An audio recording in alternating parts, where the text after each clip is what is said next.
حلیمہ سعدیہ جب بکریوں کو چرانے بھیجتی تھیں تو ساتھ شیمہ کو بھی بھیجتی تھیں۔ ایک دن بکریاں چرانے کے لیے شیمہ نے کافی دیر کر دی تو حلیمہ سعدیہ نے فرمایا، شیمہ آج تم نے بہت دیر کر دی، اب تک بکریاں چرانے نہیں گئیں تم؟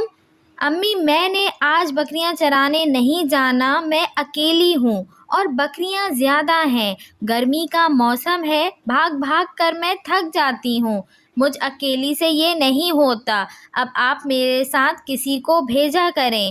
شیمہ نے فرمایا، بیٹی گھر میں تو اور کوئی بھی نہیں جس کو آپ کے ساتھ بھیج سکوں، اکیلے ہی جانا پڑے گا۔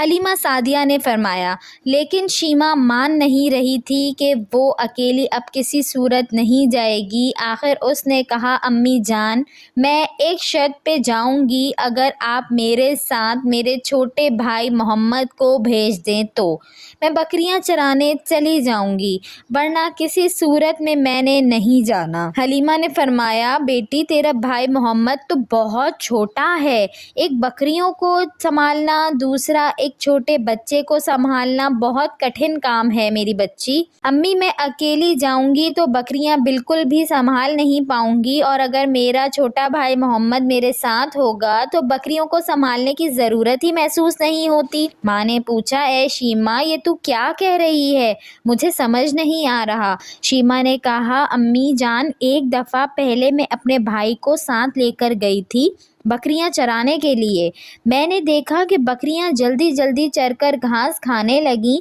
پھر جس جگہ میں اور محمد بیٹھے ہوئے تھے، بھائی میری گود میں تھا، تو تمام بکریاں وہاں جمع ہو گئیں اور تمام بکریاں محمد کے نزدیک ہو کر اس کا چہرہ دیکھنے لگیں۔